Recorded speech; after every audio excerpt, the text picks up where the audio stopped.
Good morning, everyone, and thank you for coming to the Metropolitan Revolution, an event organized by the Institute of Politics in partnership with the Harris School of Public Policy, the Office of Civic Engagement, and the Urban Network, all here at the University of Chicago.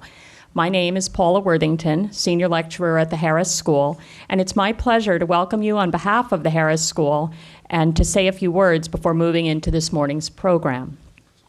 When I was asked to speak this morning, I agreed to do so before having read the detailed description of the program, and I was thus delighted to learn that during the Metropolitan Revolution, our nation's cities and metro areas would soon be fixing our broken politics and mending our fragile economy.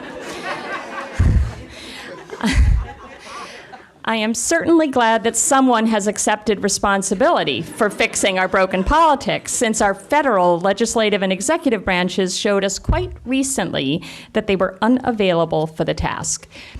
This morning, we'll hear about how municipal government officials are not waiting for help that may never come, but instead are figuring out their own local solutions, and that should be an exciting conversation. Turning to the Institute of Politics, or IOP, as we have come to call it here in Hyde Park, I have just a couple of observations. The IOP may be a recent arrival at the university, but it has quickly become a major presence on campus.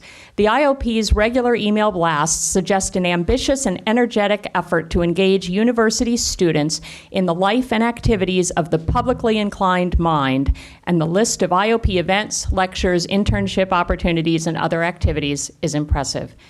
And that brings me to my main role here this morning. I have the honor of introducing Mr. Darren Reesberg, Executive Director of the IOP. Darren was appointed as founding director in June 2012, having previously served as General Counsel and Deputy Superintendent at the Illinois State Board of Education.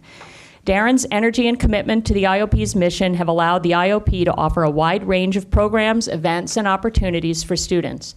In fact, every time I walk past the IOP's new quarters on Woodlawn Avenue, there's a lot going on there. There are people on the front steps, people entering and leaving the building, people huddled in groups, talking loudly and gesturing wildly. Now, you could say that's just typical Hyde Park behavior.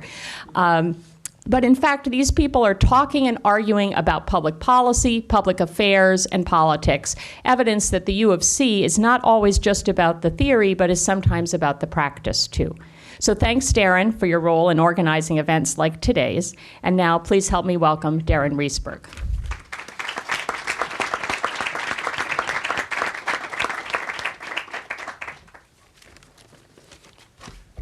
Good morning, everyone. Thanks for being here early on a Friday. Another hectic week here at the University of Chicago, and we're looking forward to a number of additional hectic weeks as the quarter draws on. So we really are excited about this morning's event, and I want to thank Paula for that introduction. I want to thank the Harris School for continuing to be a great partner with the Institute of Politics with respect to all of our many events, and the Office of Civic Engagement, which really here at the university under Derek Douglas's leadership shines the light on the city's connection to our urban environment and to focus on the research and service work that we're doing in that area.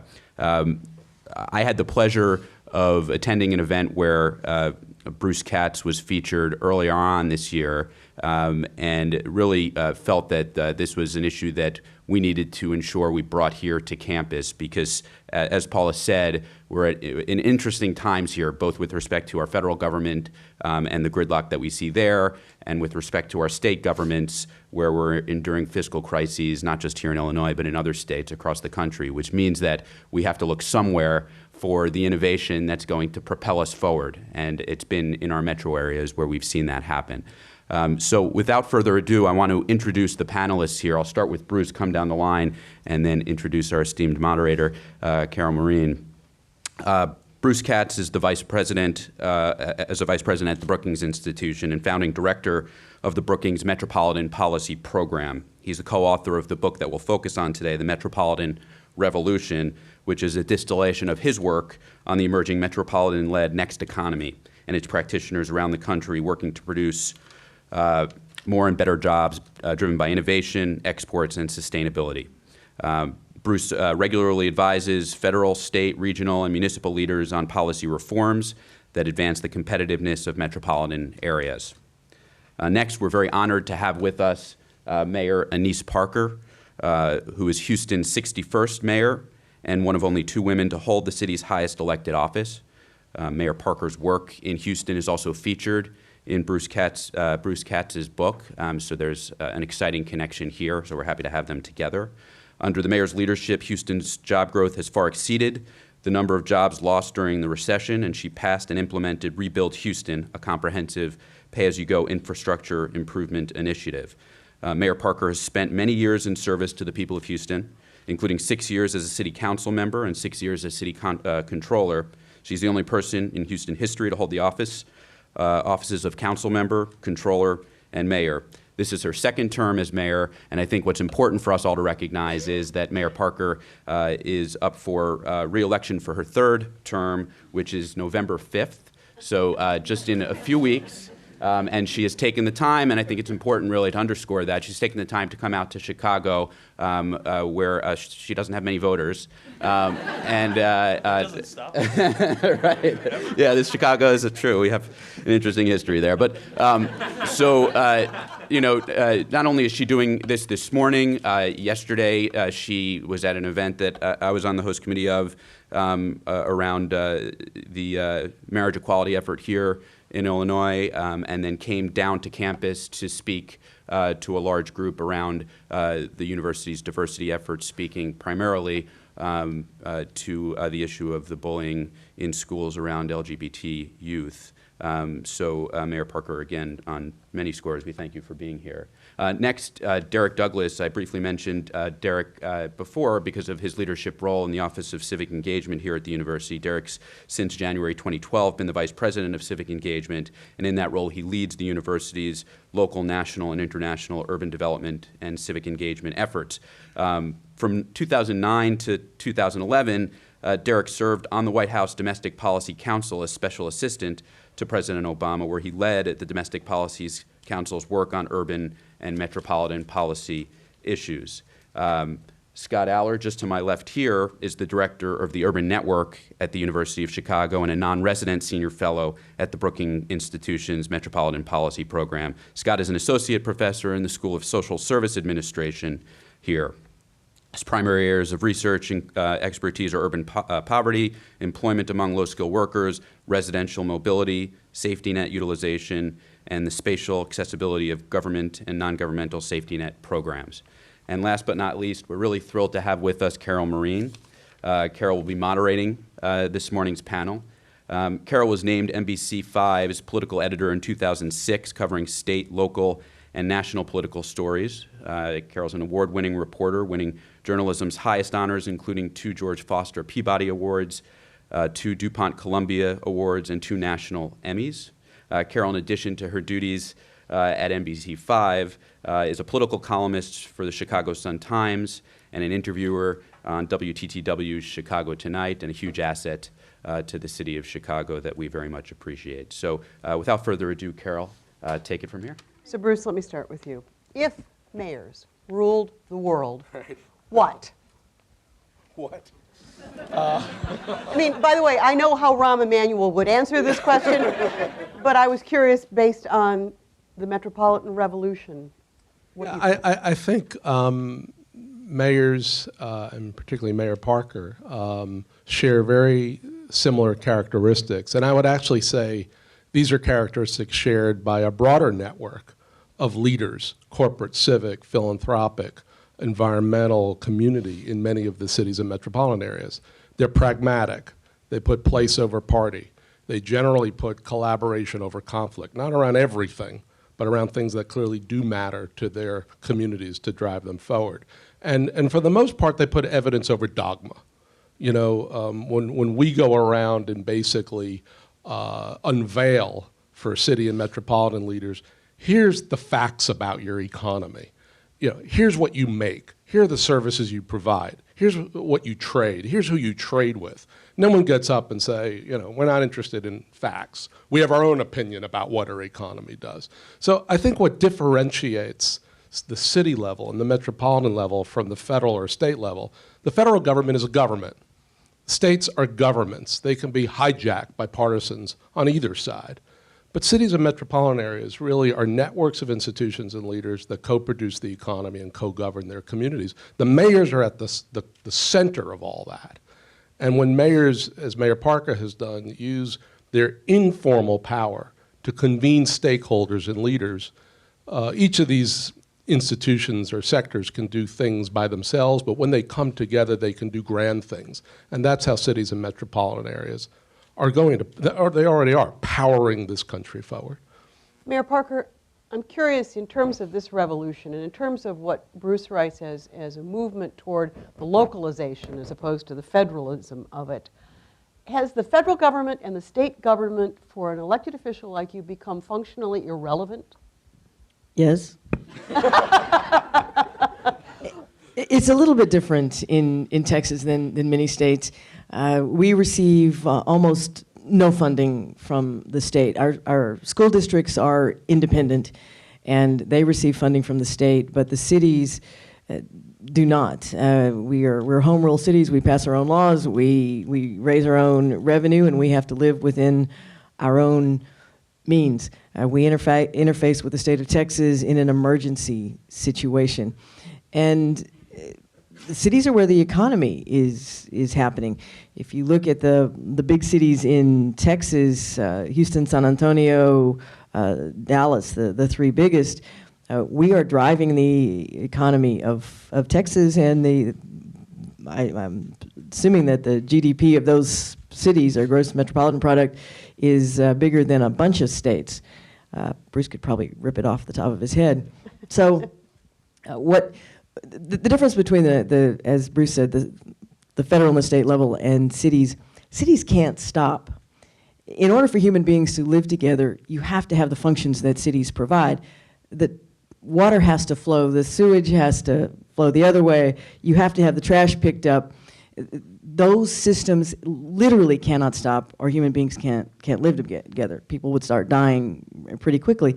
And so as a mayor and in the local institutions, you quickly figure out what is critical, what is important, and then what you can get around to later. And I have yet to see an issue, and I'm in a nonpartisan position, I've yet to see an issue that we had a pure partisan divide on city council at all in 16 years of government.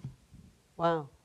So, Derek Douglas, in Bruce's model of this metropolitan movement, this bottom up as opposed to top down, is there a concern among people who study this that we're going to develop, as a consequence, silos of creatives, silos of states, silos of cities rather, so that there isn't some sort of cross-pollination that you'd get from a federal or from a state system? Well, I think that, in looking at Bruce's book, while he makes a powerful case, which I actually agree with, that a lot of the innovation and imagination is happening in our cities and metros, he doesn't completely dismiss or call irrelevant the federal government. He talks about there's different roles that different levels of government need to play, and for a resetting of the federal role. And so one of the things I think that the federal government could do is to make sure that when an innovation comes from one metro, you can help to scale it up, signal it, that it can get adopted by other metros. What's the difference in that, then, in a consortium of metropolitan areas that makes it any different than a state?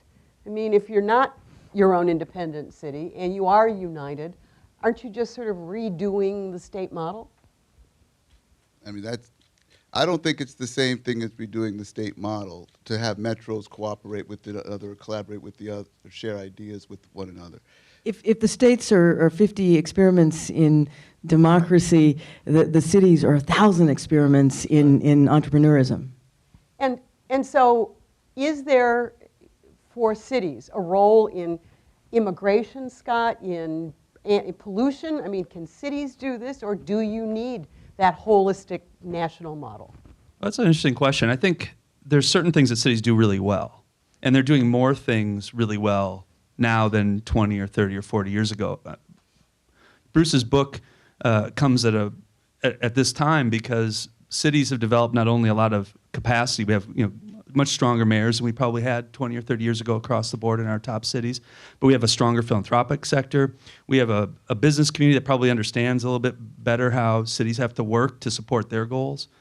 And we've had population changes and shifts that have kind of helped us realize our kind of shared fate to some degree.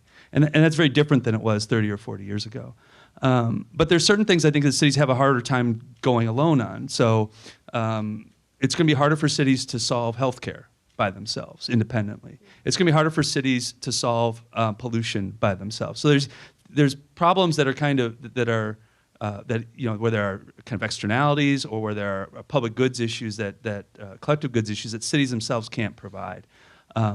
But that doesn't mean they can't lead the charge to developing better solutions. And I think one of the opportunities here, and one of the reasons why what Bruce and Mayor Parker do is so important, and Derek and his work too, is the solutions for tomorrow are going to come from our metropolitan areas today. And the things that work you're going to see those move up the legislative ladder. And so even though Congress isn't doing much right now, they're going to That's sort of an understatement, isn't it? Well, yeah, right. I mean, actually, the book is great because it starts out with talking about gridlock, and I'm just, it couldn't even be better time. It couldn't be more timely. But I think that the solutions will bubble up, and I think you see that in other eras of our history in other ways. So Bruce, how does it work? How does the Metropolitan Revolution work?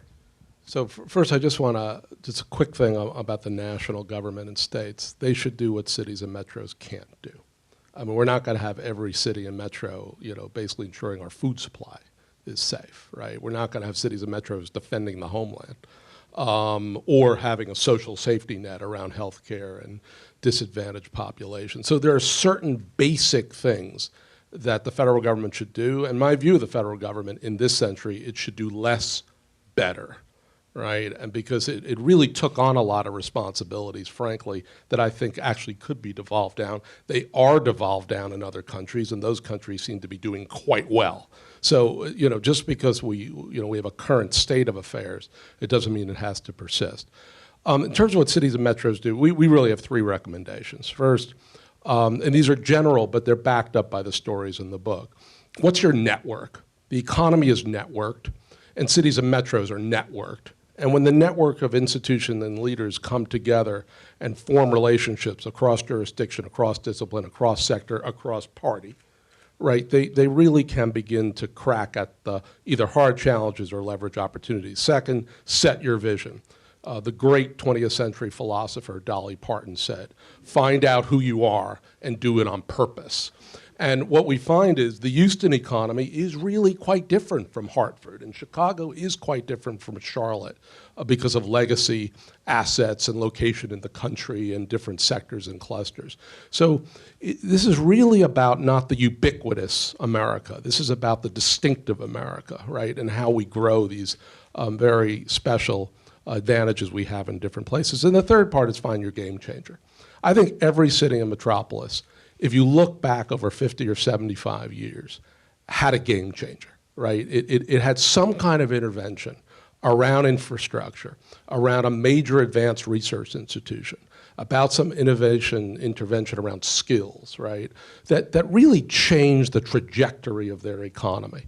I mean, think about Atlanta and its airport, or think about, sort of expansion of ports on the West Coast or freight rail here. I mean, the connectivity that really is so critical to participate in a global economy. So this book is really about places looking within, understanding their position in the domestic and global economy, society, and then saying, let's do something grand here. Let's be a first mover. Let's be the first no-carbon city. Let's be the first city to reduce poverty by 25% because we're going to upskill our workers to actually participate in the manufacturing renaissance. I mean, this is really about trying to lift the aspirations. And then as Scott and the others have said, once that bubbling occurs, the pragmatism is infectious.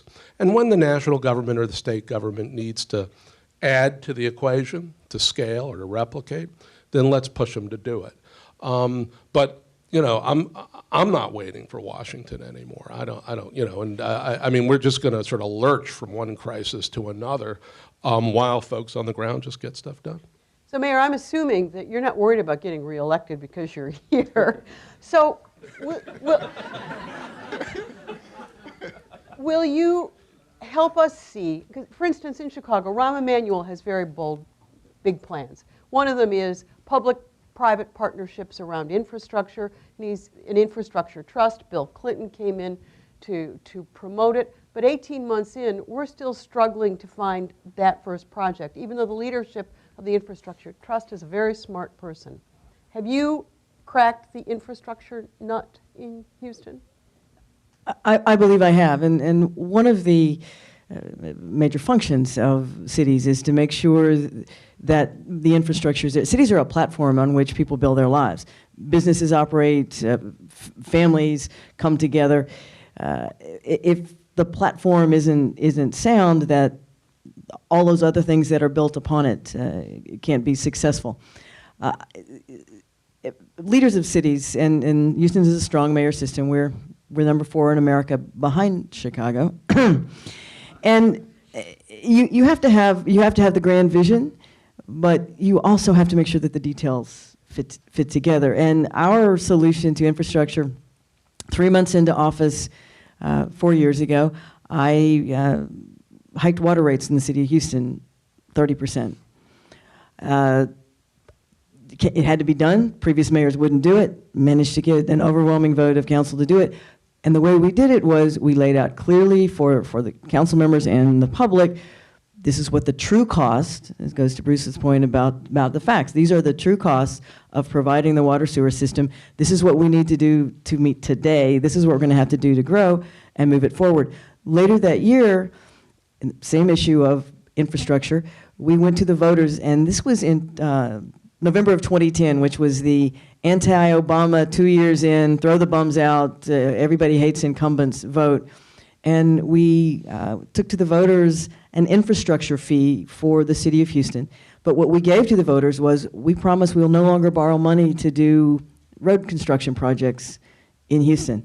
And we managed to pass a drainage fee, not overwhelmingly, but I can't think of any other city in America that would have said, yeah, we're going to trust you to add a new fee on all of us and spend it over the next 20 years in a way that builds the infrastructure of our community. But the way we did it, again, we laid out the benefits, we laid out the problems, we said exactly what we were going to spend the money on, and I put a huge amount of political capital out there. Derek and Scott, in this society now where haves and have-nots seem to be further and further apart, in your reading of this book, do you have any concerns that the creative class and the sort of building of these entrepreneurial kinds of sectors is going to leave some people, even more people, behind? I do actually have that concern on 2 levels, but I think it could be overcome if you're intentional about it. So, there's been talk in the city of Chicago about the 2 Chicagos and what's happening downtown versus what's happening on the south side neighborhoods, on the west side neighborhoods. And the mayor has talked a lot about efforts he wants to take to kind of bridge that gap so that the growth downtown is connected to the neighborhoods. And there's a strategy that World Business Chicago has where one of the elements is focused on connecting neighborhoods to the regional economy, and the universities involved with it and whatnot. That's an effort where being intentional, there's literally people thinking about, okay, if we grow this sector, what can we do to place jobs, companies in the neighborhoods that are right now disconnected so they can take advantage. That really is, in this city's realm, a real challenge. I mean, in Woodlawn, you don't have a lot of jobs. In Englewood, you don't have a lot of jobs. And so how do you build a consensus? Or is it just a strong mayor who drives it through? Every city has the pockets of huge poverty and pockets of wealth, and that is a challenge everywhere. And I'm never looked for the grand bargain that solves everything. And we just get in and start chipping away. And Bruce has written a lot about our settlement house and where our settlement house movement, where you go into a neighborhood and you start small and you just build out one problem at a time. You don't try to solve everything at once. I would just say that, so some numbers. In 2000, 81 million people in this country lived in poverty and near poverty. Today, 107 million. To me, that's the failure of a growth model. It's the wrong, misguided economic vision, because pre-recession, what we really had in this country was an economy that was characterized by consumption and debt and by financial engineering, right? And this notion that somehow we would be a post-industrial economy. All we had to do was generate the ideas and that the Chinese would produce everything. Nonsense. Absolute nonsense. Coming out of the recession, I think what mayors have done and many of the metropolitan leaders has understood you need a productive economy, an innovative economy, an economy that is fundamentally trading with the world. It's not looking inward for growth, but looking outward for growth. And so I think that kind of growth model produces more jobs and better jobs, higher wages, higher benefits. And if we can start going back to what we used to have in this country, a network of vocational education, career academies. I mean, when I went to high school, we had SHOP, right? I mean, it was a disaster for me, but I mean, for a lot of people, they obviously knew what to do with their hands. So, I mean, this is a different kind of notion of how to give people the technical skills, the computer science skills. It's not teach to test, it's school to work. It's a completely different concept of what our educational system should be about in the service of a productive and innovative economy. We've let our kids down, really, because we basically were convinced, and this is really, I think, where you have the tale of two Chicagos, tale of two New Yorks, tale of two Houstons.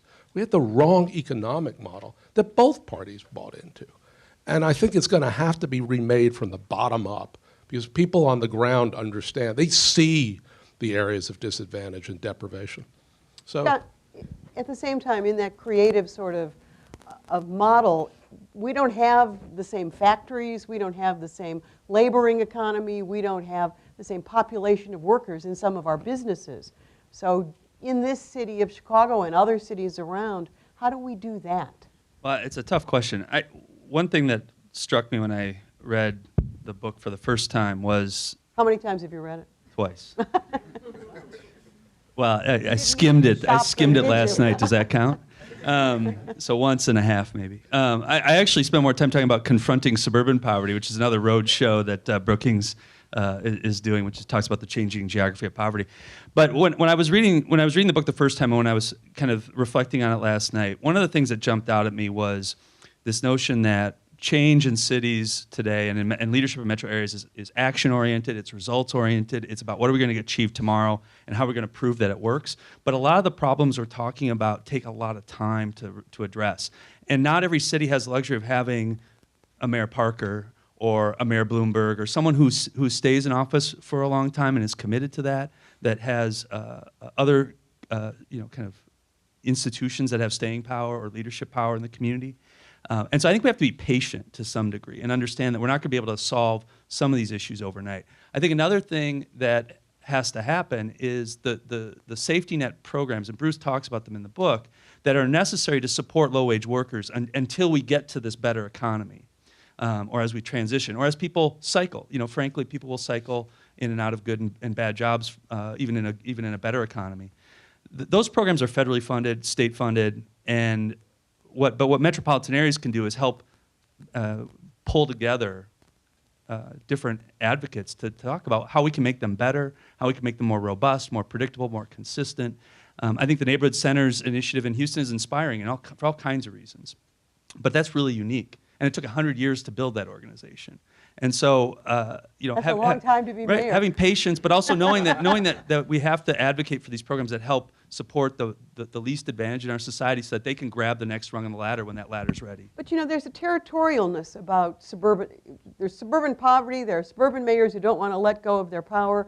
Bruce, you're talking about a metropolitan model that you're not bounded by the city lines, right? Well, and so you need the cooperation of all those different governments. And I don't know how it is in Texas, but in Illinois, we've got more government sometimes than we have population. Yeah, the bottom line, well, no, you are the land of fragmentation. I mean, this is like, this is like the British model of government from the 13th century. Let's walk 5 blocks. Oh, we're in another municipality. So it's absolutely absurd. But, I do think, a lot of what, the political scientists have written about for many years, wouldn't it be wonderful to consolidate government and all this? It ain't going to happen, right, in most parts of this country, right? Or if it did, it would take 25 years while we're not focused on the other stuff. So there's a story in this book about Denver. Going back 40 years, the cities and the suburban counties of Denver were at each other's throats, primarily across, around school integration. And then they came together and realized, and this is really individuals breaking bread with each other. In the book, it's more about beer and steak. But and really saying, you know, we're in the middle of nowhere. We don't have a tier 1 advanced research institution. We're an extraction economy. We need to get our act together. And this is really in the bust of the early 80s. So what can we do together, city and state? We don't need to love each other, right? But we need to do some things together. And they ultimately did Arts and Culture District, which began the revival of downtown Denver. And then the latest thing they're working on is a 118-mile light rail system for the entire region. So they send a signal to the world, we are the sustainable metropolis in the United States. Come here, innovative firms. Come here, talented workers. Let's grow this together.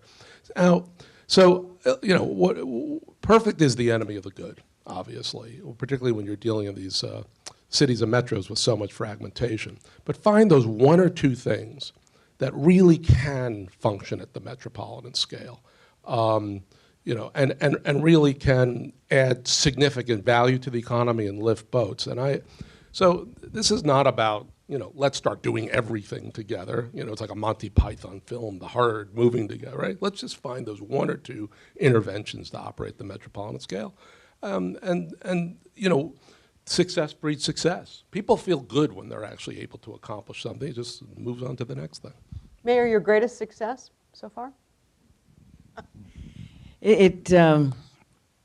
Actually, in my view, the greatest political success I've had is redistricting the city of Houston, adding 2 new council districts, didn't get sued, had a unanimous support of my council members. So. But more importantly is the conversations we've been able to have with Houstonians, what I mentioned before, where to try to have a rational dialogue with your constituents, the folks who pay the bills, other than what we see happening in Washington right now, laying out the facts, expecting that everyone will not necessarily agree, but be grown-ups about it and have a reasoned discussion going forward. And in Houston, we tend to, we're a very fluid city, and we do approach things in a different way. We are the largest unzoned city in America, and we get laughed at planning conferences and so forth, but it means that we have some of the the market forces drive our property values, and we have one of the lowest costs of living of any major city in America. And it also means that we, as a city government, have to be in regular communication with folks, because we don't have a rigid set of rules that say this is what's going to go here and that's what's going there, because we don't have zoning. And so, you know, good news, bad news, you can have a wonderful home and a car lot can go in next door to it. But the other side of it is that you can take that car lot and put a wonderful home on it in a matter of weeks. And so that fluidity infects everything that we have in the city. So for Chicago, if the perfect is the enemy of the good and you can't do everything, what is a uniting sort of metropolitan goal that you could get some sort of significant consensus on and move forward? I think that there are a few. I think one is around infrastructure. The city, the region, a lot of people have been talking about the infrastructure challenges in Chicago. When the Infrastructure Trust was announced, it was not just the mayor, but there were people from around the region who were very supportive and engaged in that. And I think that there's momentum there. We have a very good metropolitan planning organization in CMAP that is thinking about the regional infrastructure system, and I think there's opportunity there. A second is around innovation. As you know, with 1871, and there's been a lot of growing, there's been a growing movement in the city of Chicago, trying to make the city of Chicago an innovation hub in the country, and a place where startups and new technologies, new products, commercialization is supreme, and that we have great academic institute. We have a lot of the ingredients that you need to have a really strong innovation economy. And I think that that is another area that benefits the entire region, where you're starting to see regional collaboration. But here's the other thing. The legislature will go into its veto session next Tuesday. We have a crushing pension debt, worse than any in the nation. There is it's anathema for people to raise taxes, and yet we probably need to redo our tax structure.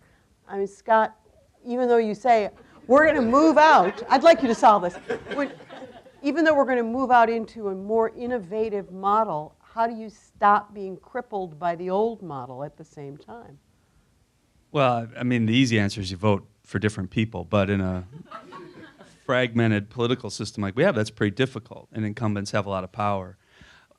One thing I was thinking about as we were talking to this morning is what obligation do universities have to help on this? And so one of the things we can do is we can have convenings like this, and we can try to share our expertise and bring people together to talk about solutions and to try to foster some of the best practice learning and maybe try to build dialogue. I think that's a really useful role. I also think we can start to train the leaders of tomorrow, because one of my students is actually an alderman. He was in my class. One? He told me he was running Amaya Pawar. So he told me he was running for alderman. I said, good luck, and then he won. I'm like, well, this is amazing, right? So you're sitting in the audience as a student. You might not be that far from actually he voting on won when something. he didn't get the endorsement of Emmanuel or almost anybody else. It was a dream shot, but he's a smart guy and a good guy, and I think his ward's been pretty happy. But you think about the skills you need to have to lead in this kind of new economy and this new political system. You need to understand finance, but you also need to understand how organizations work. You need to understand the details of policy, but you also have to understand the needs of people on the ground and be able to listen to people on the ground. You need to be able to facilitate learning, at the same time providing strong leadership, and those things don't often go along very well. I mean, you can tell when you hear Mayor Parker speak that she's someone who's a learner, but that's actually not something that people can that people can embody along with strong leadership characteristics always. And understanding complex systems and technology. One of the things I worry about the most for some of my students is that the data and analytics skills that we get them today are going to be outdated by next week at some level. So there's really cool things that we're doing at the university, but I think for students, if you want to lead in this space, these are the capacities you have to have so that we get past some of this gridlock and get to some of the better solutions. I think you're making it a little too complicated, though. I agree with you about the I'm skill sure I sets am. you want to see in your public officials, but governments, the fundamentals of government haven't changed in millennia. It is about understanding the needs of your constituents and being able to communicate those needs, articulate those needs, or convey to them that what is needed. And it's about the give and take. And we seem to be saying that politicians are going to lead us out of the wilderness. No, we have to lead ourselves out of the wilderness. And as we do that, we elect the politicians who can put into action those things that we need. So do you worry that in 10 years, this book and this sort of concept will risk being a fad as opposed to the next building block of some sort of future for us? No, I think this is a fundamental structural shift in the United States, and actually I think it will be a structural shift in most other countries. In the U.S., it'll be a structural shift because of the dynamics of aging. And the dynamics of aging are going to change what the federal government actually does, because they're about to spend, and this has nothing to do with the Affordable Care Act, it's just the fact we're all getting older and living longer, they're about to spend a much, much larger portion of their resources on Medicare, Medicaid, and Social Security, right? What that's going to do, it's already started, it's going to squeeze down, crowd out their investments in infrastructure and R&D and housing, education, and skills. And so they're basically sending a memo to cities and metros and states when they're awake. By the way, you're now in charge, right?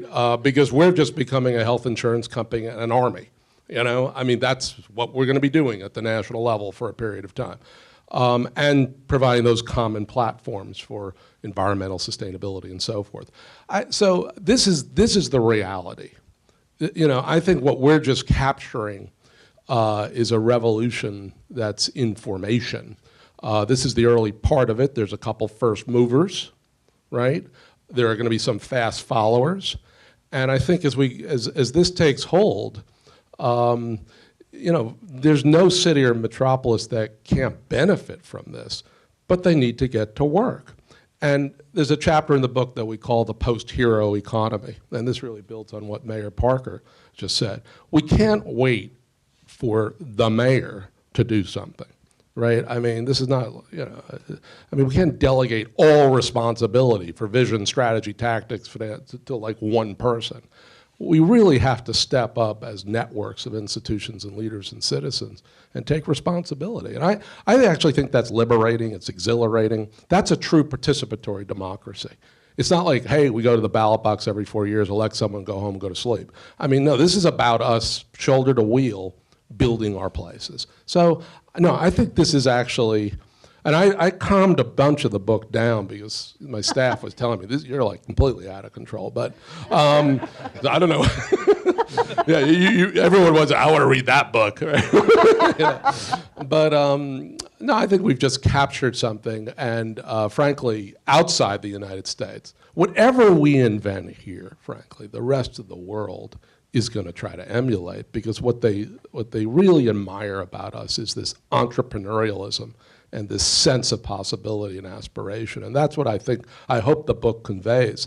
I generally think there's not a problem we can't crack, but we gotta have the right narrative, right frame, right perspective, and then just get at it. One thing I would just want to add to that, because I agree with all of that, but the one concern I have to make sure this is something that's sustainable for the long term, it goes back to an early question you asked about, and that is that for this to really take hold, it needs to work across the country. It can't just be the big cities, the big metros, and it's not attainable for the smaller cities, the smaller metros, the other parts of the country. It won't work from a political standpoint, because you do need government to get out of the way and do certain things, but also from an economic standpoint. And so I think some of the additional thinking needs to be, how does this translate to places that don't have a Mayor Parker? I remember one of the things when I was in the White House, we went on an urban tour, and we went to different cities across the country looking at best practices. And one time we went to Kansas City, and we invited mayors from, not just the mayor of Kansas City, but from all the surrounding areas. And one of the mayors from a small city said, what you all are talking about is great, and breaking silos and doing all this stuff, but I have one person on my planning department. How is this going to be reality for me? How am I going to attain this? So there needs to be some sort of ability to also translate, strengthen, that could make this something that can be sustainable for the long haul. Bruce referred to a participatory democracy. That's this part of this program, where we take some questions from all of you. We have people running with microphones, so if you do have a question for the panel, please raise your hand and we will get a mic to you. There's a study this summer looking at income mobility by geography across the United States, and different metropolitan areas and regions had vastly different amounts of income mobility, the chance of a poor kid come to the top. So I wonder if you could talk about like the things that metro areas can do to encourage mobility, because mobility and growth are not the same thing, but they're related. Right. Who would like to take that on? I mean, I could start, and I think, Houston is, I think, reflective of this. You need access to opportunity, right? Access to opportunity is generally several things. It's skills, right? So we need that right mix of educational opportunities located throughout a region. It's also spatial access. Because of the suburbanization of poverty, a lot of people are literally living on the wrong side of the region, right? The 21st century version of the wrong side of the tracks. So we need to think about the upskilling of children, particularly in these areas, suburban areas where poverty is growing very, very fast. But then we need to think about transit connectivity to the jobs, and then we need to think about job growth in these places. Because, when you go into South Cook County, right, or Eastern Cuyahoga, or, portions of Allegheny, or portions of Harris, right, or other parts of town, we've got to rethink, as manufacturing ressures, as there's the potential for insourcing from our major, we have to think about what's the economic purpose of many of these suburban communities in the 21st century. So skilling, economic transformation, and access, absolutely critical. Other question?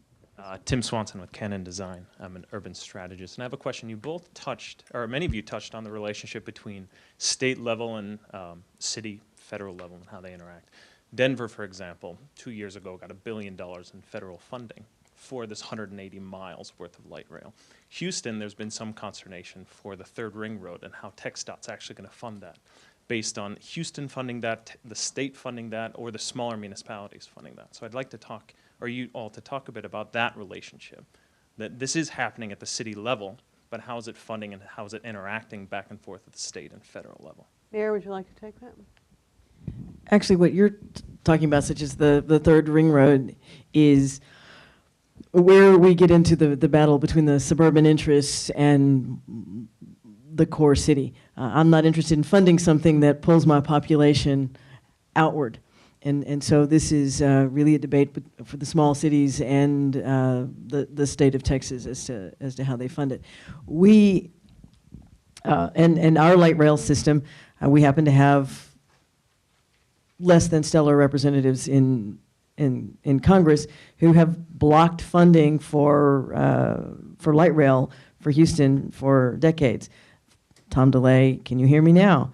And others, and because they're fundamentally anti-rail, and so we have self-funded, and that keeps coming back to Houston. We're the only major city that in modern times that has built a light rail system entirely with local dollars because we got tired of waiting for someone to come along. And to the comment earlier, there is no reason for Houston to exist in terms of we don't have the terrain, we don't have oil, we don't have gold, there wasn't anything in it when we're hot and there are a lot of mosquitoes. Yes, I get that. But we have been where commerce happens. We're a city built on trade and a very fluid city in terms of we believe, and people come to Houston believing that if they have the skill sets and they're willing to work hard, they can create anything. And it permeates everything we do. And for all of the innovation hubs that are trying to be built around the United States, you cannot replicate that attitude because the attitude has to start first. And that's one of the things. And the fact that we really don't ask where you're from or what your native language was or who your people are, which is a very Southern thing. We want to know what you can do. And to get to that, you can get to immediately move into any level of society in Houston in just a matter of weeks, literally, if you come with a good idea and you're working hard at it. And we think that's our hidden strength. Wow. Question, yes, ma'am. My name is Jamie. I'm a first year at Harris. This is a slightly different question, but what would each of your takes be on what is happening in Detroit and the metropolitan aura that is going around? Do you have positive outlooks as to what is going on in Detroit, negative, any consequentialist reasoning for why things are going so poorly, and have they reached a bottom yet? Take a poll here, anyone? No, they haven't reached the bottom yet, I hate to say. But any city that loses 2/3 of its population and doesn't cut its spending appropriately is going to get into trouble very, very quickly. Derek, do you have a view? Part of the challenge with Detroit, I mean, the big crux was what the mayor just said. You lose 2/3 of your population. When you do that, now you have neighborhoods that used to be fully populated. You may have 3 homes there. Detroit was struggling where they had to provide the same services, trash pickup, cleaning, all that stuff, to places that had 2 or 3 people. Bus service, all of that. That's going to gut the economics of it's not sustainable.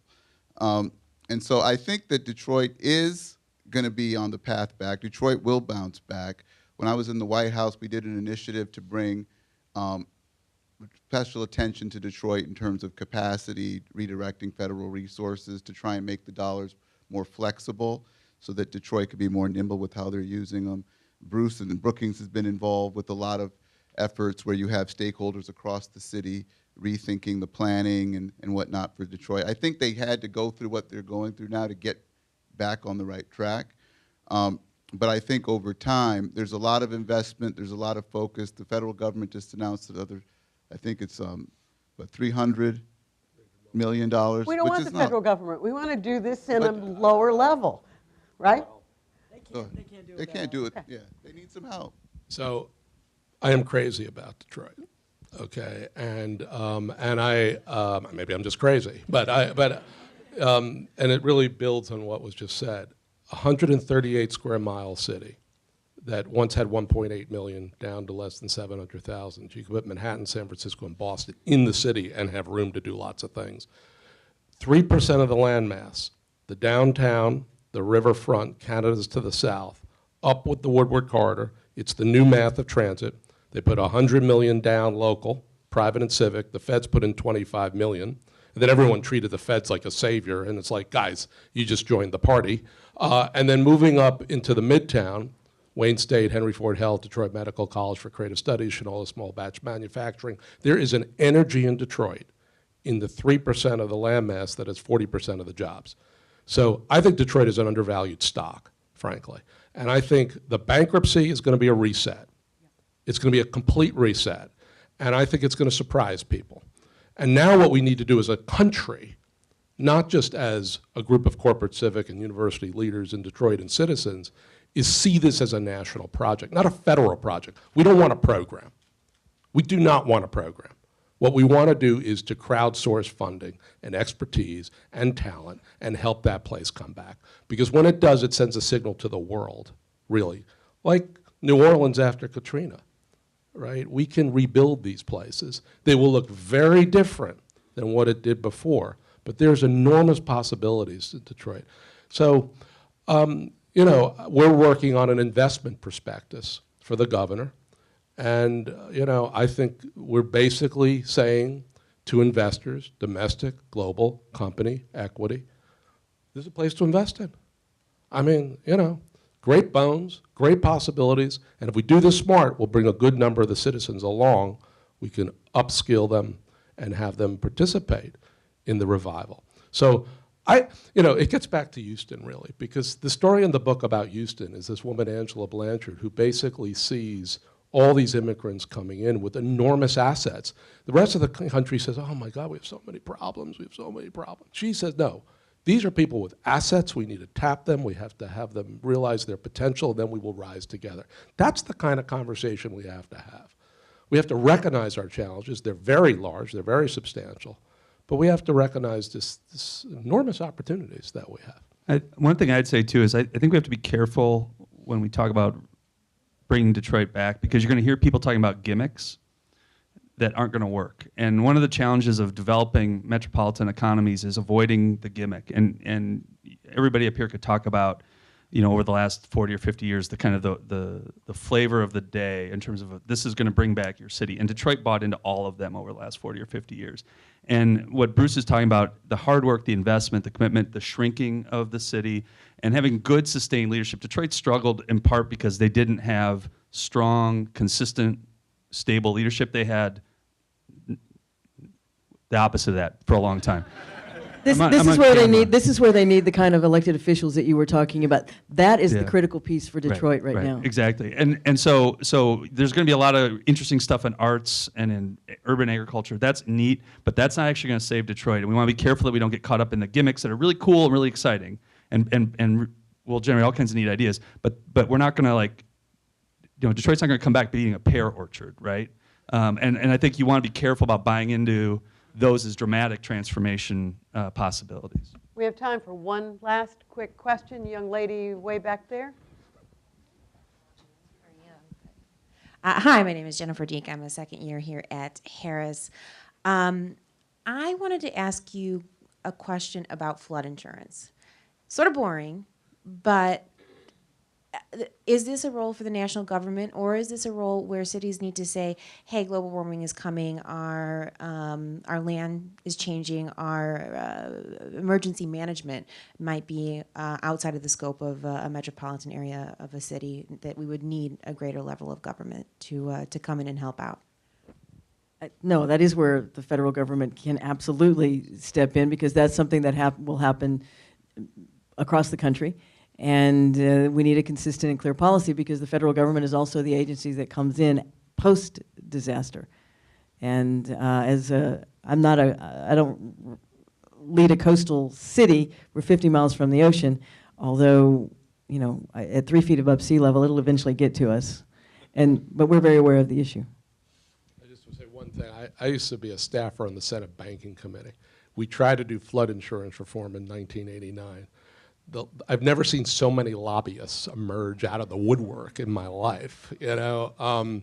So there's a politics to this that is, you know, really ugly and base. But I think anyone, you know, who just opens up their eyes understands we're living in a very different world these days. We need to do these hard things. Bruce Katz, Parker, Derek Douglas, Scott Allard, thank you very much for this lively conversation.